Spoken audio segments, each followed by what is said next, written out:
이번 시간에는 짐 로저스라고 하는 전설적인 투자자가 있죠. 이분이 국내 최근 그 언론사와 인터뷰를 했습니다.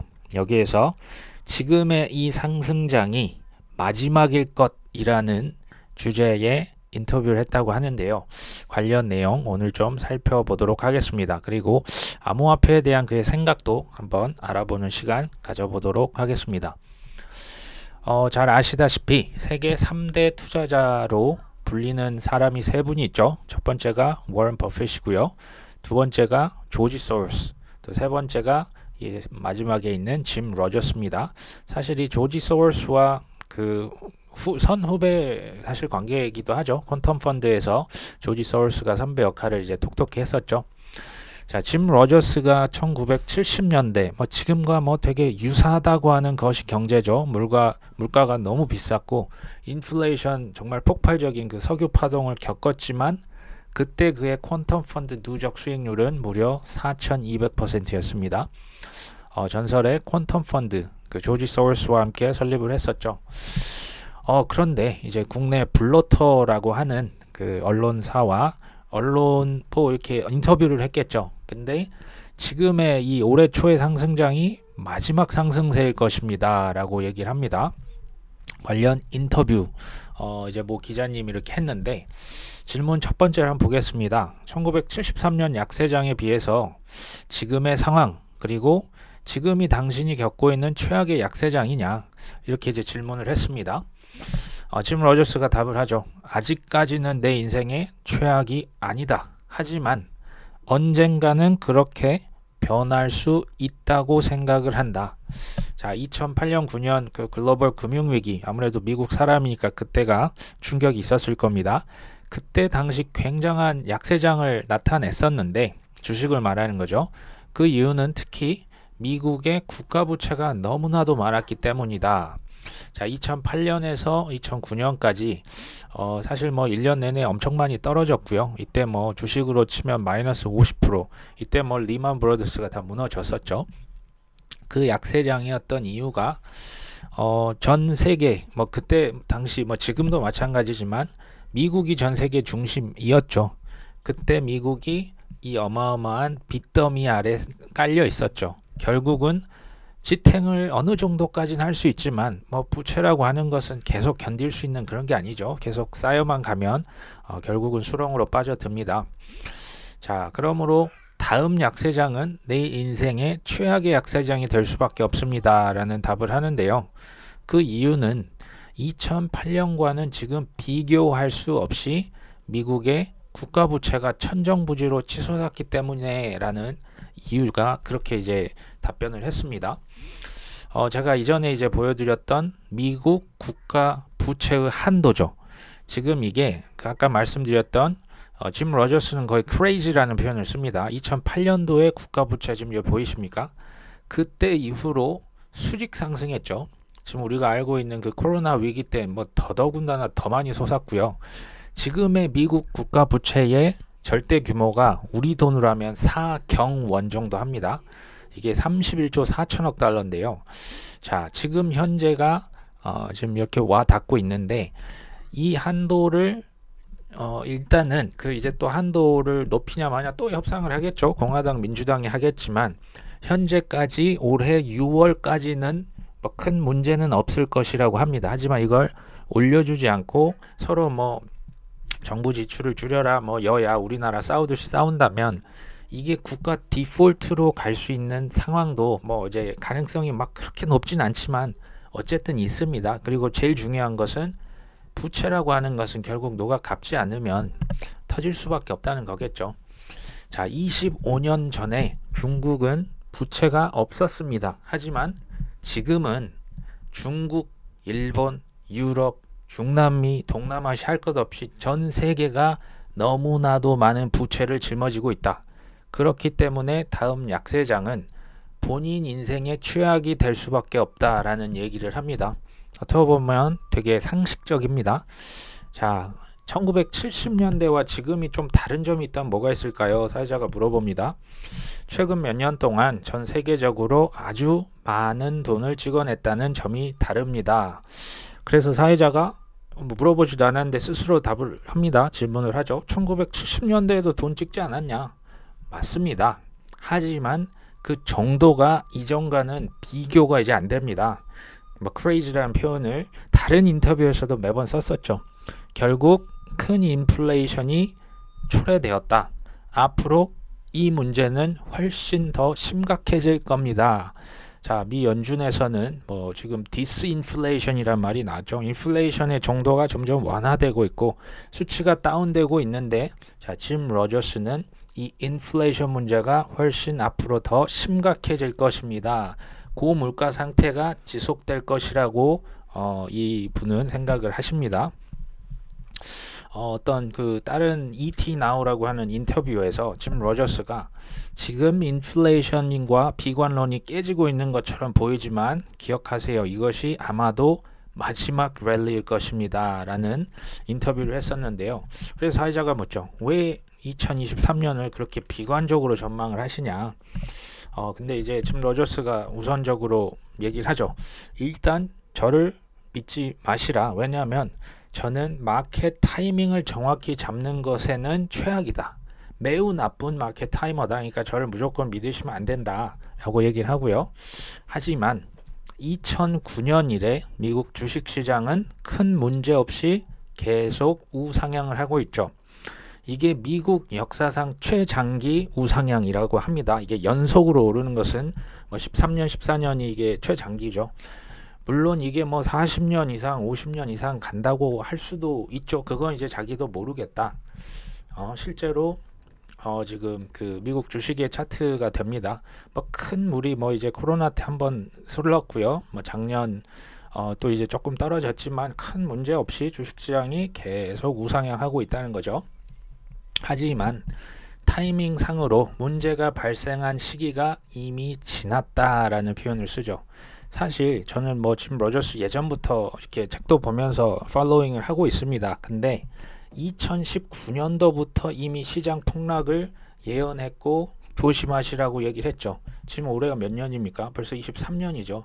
3년, 4년 동안 시장의 폭락을 외쳤는데 시장이 오히려 더 올랐죠. 작년에는 뭐 좀 문제가 있었지만 이게 되게 이 짐 로저스 입장에서도 좀 당황스러웠겠죠. 마이클 베리가 미국 부동산 폭락할 거라고 쳤는데 2년간 가격이 더 올라버리니 얼마나 그 손실이 컸겠습니까? 투자자로부터 얼마나 많은 욕을 먹었겠습니까? 비슷한 상황이라고 보시면 됩니다.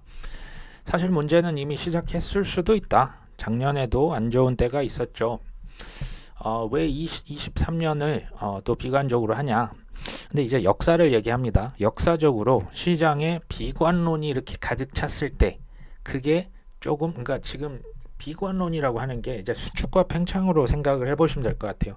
시장 사이클이 무조건 끝까지 팽창하는 게 없고 끝까지 수축하고 쪼그라드는 게 없고 늘었다가 줄었다가 하는 거죠. 이게 사이클인데 비관론이 너무 가득 찼다면 그게 조금만 가셔도 언제 그랬냐는 듯 상승장이 다시 재현이 되곤 했다. 저는 23년 이게 반복이 될 수 있다고 보는데요. 적어도 2023년 초 큰 랠리가 반복될 수 있다고 봅니다. 역사적인 것을 얘기를 하는 거예요. 사이클을 얘기합니다. 하지만 그럴 경우 이게 마지막일 것입니다. 라는 얘기를 하죠. 왜냐하면 약세장이 발생할 타이밍이 이미 너무 오랫동안 지났죠. 왔어야 될 게 안 오고 빚으로 끌어올린 거죠. 국가 부채로 뭐 머니 프린팅으로 위기를 극복했는데 이게 제대로 된 해결책이 됐었을까요? 아니라는 겁니다. 자, 1년 정도 뒤에 또 시장이 나빠지면 달러가 크게 상승할 것이고 그것이 달러에 대한 마지막 조치가 될 것이다. 달러를 그때 팔겠다. 이제 그러니까 경제 위기가 되면 아무래도 안전 자산으로 여겨지는 이제 달러에 대한 수요가 늘어날 것이란 얘기를 하는 거죠. 왜 그렇게 달러에 대해서 비관적이냐? 뭐 사실 짐 로저스나 가족이나 다 미국인이기 때문에 이렇게 말하기는 싫지만 팩트는 미국은 사상 최대의 채무국이다. 자, 정치인들은 항상 이 문제를 손쉽게 해결하려고 하죠. 어떻게요? 달러를 찍어내서 뭐 이거 뭐 다른 데 쓰는 데도 많고 기축통하다 보니 그 효과를 누리면서 문제를 해결해 왔지만 이게 장기적으로 건전한 통화와 건전한 경제로 갈 수 없다는 것은 우리 모두가 다 알고 있지 않냐라고 얘기를 이렇게 합니다. 이게 이제 미국의 국가 부채인데요. 뭐 이게 시간이 가면 갈수록 부채라고 하는 게 줄어들어야 이제 희망이 보이는 건데 오히려 더 늘어나고 있죠. 그래서 지금 현재 그리고 더군다나 세계 각국은 뭐 정치적인 이유, 경제적인 이유로 미국 달러 대신에 다른 통화를 쓰려고 합니다. 이건 뭐 저희가 잘 알고 있죠. 페트로 달러가 무너지고 있고요. 뭐 러시아나 이란이나 이제 저기 미국에 제재받고 있는 산유국들은 이제 뭐 그 금을 뭐 기반으로 한 스테이블 코인을 만든다. 각자 뭐 통화 브릭스 통화를 만든다. 뭐 이러고 있잖아요. 저는 미국 달러를 굉장히 많이 보유를 하고 있지만 결국 다른 화폐들이 달러와 경쟁하게 될 것은 확실하게 보입니다 라고 예언을 하죠. 저도 뭐 이것은 전적으로 동감을 합니다. 사실 로저스가 만든 국제 상품 지수라고 하는 게 또 있어요. 이 상품은 그 이제 코모디티라고 해서 뭐 석유나 뭐 각종 금속, 옥수수 뭐 이런 걸 얘기합니다. 자, 현재 상황에서 가장 선호하는 상품이 있다면 그게 뭡니까? 이제 물어봤더니 뭐 아직 제가 지금 뭘 사고 있고 이런 건 지금 없다. 아직 매수를 하고 있진 않지만 지켜보지만 만약 산다면 농업 부문이 될 것이다. 자, 설탕을 구체적으로 언급을 하죠. 설탕이 최고가 대비해서 지금 60에서 70% 가격이 떨어져 있고 은도 뭐 최고가 대비 50% 넘게 여전히 하락해 있다. 저는 가격이 많이 떨어져 있을 때야 비로소 기회가 있는지 없는지 살펴본다. 자, 유대인의 투자 경험과 일치하죠. 싸게 사서 비싸게 파는 겁니다. 그래서 싸게 사는 것에 관심을 갖고 있지만 아직 안 샀다는 데 있습니다. 자, 이제 은 가격도 지금 거의 뭐 50달러 이상 갔다가 현재 뭐 20달러 살짝 넘는 수준에 있죠. 여전히 기회가 있다라고 보는 것 같습니다. 자, 조만간 우리가 또 하나 전기차 이야기를 하는데요. 전기차 이제 모두 우리가 다 하나씩 갖게 될 날이 곧 올 것 같다. 근데 전기차는 휘발유차에 비해서 구리나 납이나 리튬 같은 금속이 몇 배는 더 들어가죠. 근데 재밌는 건 지난 몇 년 동안 납 광산을 개발하는 이가 별로 없었다. 거의 없었다. 이제 코로나 때문에 그랬겠죠. 자, 기술적인 이런 변화로 구리나 납 상품에 대한 수요가 늘고 공급이 좀 제때 공급이 안 된다면 가격 상승이 나올 수 있을 것 같다. 자, 가격이 폭락한 것을 살펴보시는 건 당연히 좋다. 하지만 중요한 얘기를 하죠. 당신이 잘 모르는 영역이라면 아무것도 하지 마세요. 반드시 잘 아는 영역에서만 투자를 하세요 라고 조언을 해줍니다. 이제 중국을 그가 좀 이렇게 매우 선호하는 것은 뭐 예나 지금이나 마찬가지입니다. 레이 달리어와 함께 그 친중국 시장론자죠. 자식에게도 심지어 중국 주식을 사라고 밝혔는데요. 자, 중국을 왜 이렇게 유망한 국가로 보시냐? 사회자가 질문하죠. 짐 로저스는 21세기에 중국이 매우 중요한 국가가 될 것으로 자기는 확신한다. 자, 중요한 시장이 하락세를 보일 때 종종 큰 기회가 발생하곤 합니다. 지금이 그때라는 거죠. 자, 1923년 당신이 미국 시장에 투자를 했다면 지금 50년, 60년, 70년이 지나 있는데 당신은 엄청난 부자가 되어 있을 것이 아니냐. 이게 중국에 대한 저의 기본적인 견해다라고 얘기를 합니다. 그렇다고 해서 뭐 지금 당장 중국을 뭐 들어가라 그 얘기는 아니라고 하죠. 이게 그러니까 이제 역사적으로 패러다임 시프트가 일어났다는 거죠. 슈퍼파워 하나가 지고 다음 초강대국이 중국이라고 설명을 하고 있는 겁니다. 이건 뭐 레이 달리오랑 비슷한 의견인 것 같습니다.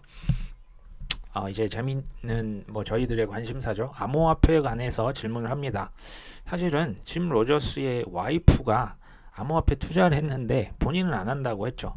결국에 정부들의 어떤 그 규제 벽을 넘어서지 못할 것이다 라고 인터뷰를 했었습니다. 지금 부정적인 견해가 있으신데 이거 바꿀 의향 없으신지 물어보죠. 자, 단언을 하죠. 암호화폐는 본인이 봤을 때 미래가 없다고 본다. 훌륭한 투자 수단이고 뭐 다른 사람에게 피해도 안 주면 좋겠지만 이미 너무나 많은 사람들이 다쳤고 수많은 암호화폐들이 이미 사라졌죠. 그리고 결정적인 건데요. 정부가 이를 싫어합니다. 정부는 모든 것을 스스로 통제하고 간섭하길 원합니다.